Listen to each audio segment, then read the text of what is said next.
la lucha de liberales contra conservadores, sobre todo en la segunda mitad del siglo XIX, podríamos llamarla la era de Juárez, cuando empieza Benito Juárez. Es muy chistoso, ¿no? A lo mejor hablo de blasfemias, no quiero hablar mal de don Benito, se puede interpretar de esa manera, pero lo que quiero decir es que él tenía una visión muy de la época, convencido absolutamente de que los problemas del país se iban a resolver con buenas leyes, y actuaba de esa manera, ni siquiera de mala fe, pero estas buenas leyes eran demasiado individualistas. Acuérdense que el liberalismo y el respeto a la individualidad, sobre todo a la propiedad privada, etcétera, etcétera, a la libre empresa, etcétera, etcétera, empezó a entrar en contradicción con todas las organizaciones comunales, especialmente con los pueblos indios. Por ejemplo, esta cuestión de los bienes en manos muertas, la desamortización de bienes en manos muertas, ¿sí? Consideraban que las tierras comunales, no solo las tierras de la iglesia, que la iglesia tenía el 20% de la propiedad territorial en la Nueva España, ¿sí?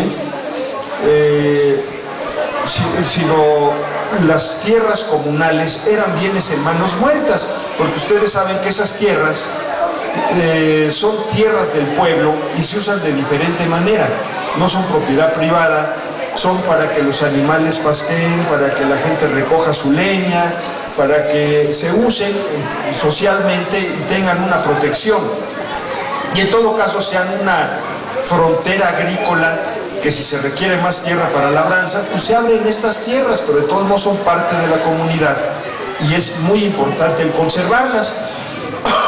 Sin embargo, Benito Juárez consideraba que esas tierras estaban abandonadas y por lo tanto había que venderlas para hacerlas productivas, ¿sí? Entonces, con esta desamortización de bienes en manos muertas, se empiezan a levantar los pueblos indios en contra de estas leyes, que nunca han dejado de levantarse, siempre han tenido demandas muy concretas, pero esta vez fue bastante grande y bastante generalizado. Está la guerra de los mayas, la guerra de castas, la de Seris, la de Pápagos, la de un montón de pueblos indios que se levantan en contra de estas de las leyes de desamortización de bienes en manos muertas, ¿no? Es paradójico, por ejemplo, como el presidente indio por excelencia, Benito Juárez, el primer presidente indio de América, es el que más leyes anti-indias da.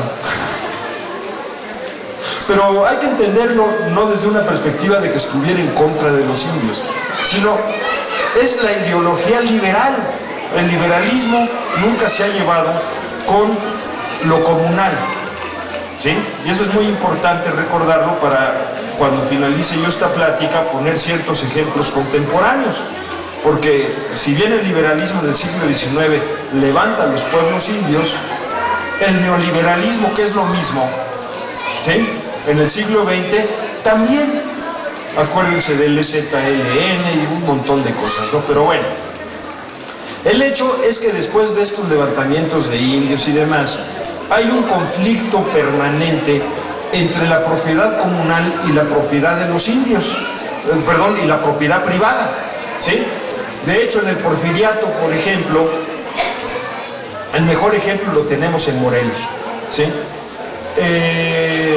Empieza a haber desde muy temprano una serie de eventos importantes. Por ejemplo, desde el siglo XVI, desde 1500 y algo, ¿sí?, aquí en el estado de Morelos, las haciendas azucareras son la fuerza económica dominante, ¿sí? De hecho, prácticamente en toda la historia de Morelos, había sido el primer productor de azúcar nacional, ¿sí? Pero para finales del siglo XIX hay grandes inversiones en las haciendas, en los ingenios, una modernización de los ingenios, ¿sí? Y de hecho se convierte Morelos, nada más el estado de Morelos, que ya se había formado desde 1862, nada más el estado de Morelos era el tercer productor mundial de azúcar.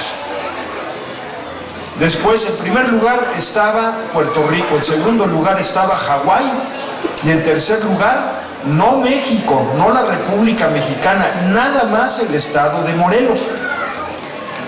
Y claro, era el orgullo de don Porfirio, era el orgullo, las haciendas azucareras de Morelos, era el ejemplo de la modernización porfirista, el orgullo de la agroindustria y de la industria porfirista, era Morelos.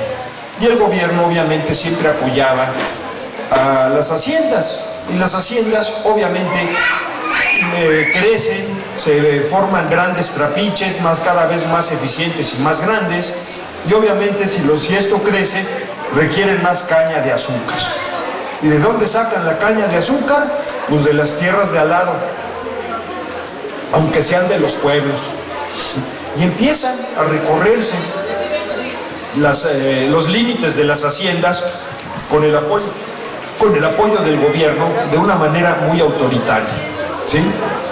Esto obviamente empieza a mover a los pueblos de Morelos para proteger su propiedad. Uno de estos ejemplos, por ejemplo, en 1904, es el pueblo de Yautepec contra la hacienda de Atlihuayán, la hacienda azucarera, ¿no? Obviamente la hacienda se intenta hacerse de 1.200 hectáreas de pastos comunales, ¿sí?, que había hecho desde 1903, ¿sí? Y bueno, simplemente extendía sus bardas, sus vallas, sus límites, quitaba las tierras de los comuneros y sembraba caña, ¿sí? Y el gobierno apoyaba estas medidas porque pues estaba apoyando la modernización, ¿sí? Obviamente el conflicto continúa, y esto hace que el pueblo de que el pueblo de Yautepec esté permanentemente levantado en contra de Atlihuayán, ¿no? ¿Sí? Pero como estos conflictos había muchísimos en Morelos, tantos casi como haciendas había, como haciendas azucareras había, ¿sí? El conflicto político empieza desde 1909, con las elecciones para gobernador del estado de Morelos, en donde después de reprimir a los opositores del candidato oficial, del candidato del porfiriato, que era don Pablo Escandón, ¿sí?, hubo una fraude electoral, una represión, etcétera, etcétera. Y bueno, en el estado de Morelos, estos pueblos que participaron en contra de este candidato, posteriormente son los que se van a incluir dentro del zapatismo, ¿sí?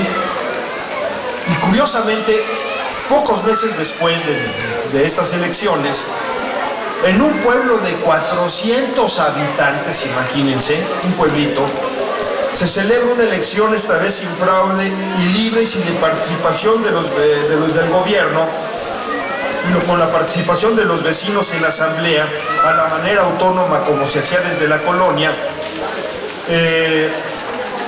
Y obviamente se elige el presidente del Consejo Comunal de Anenecuilco, a un joven, tenía 30 años de edad, un tal Emiliano Zapata, ¿sí? Zapata era descendiente de una antigua familia de campesinos de Anenecuilco, obviamente, y también de Villa de Ayala, tiene parientes en Villa de Ayala, que ya están pegados. Bueno, ya se los tragó Cuautla hoy en día, ¿no? Ya son parte de Cuautla prácticamente, ¿sí?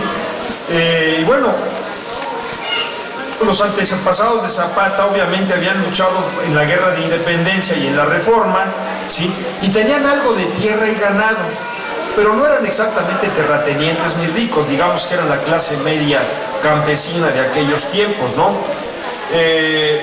Zapata obviamente hereda algo de esto, que no era gran cosa, pero se dedica a criar y a domar caballos, era su especialidad, y era muy bueno para hacerlo, ¿no?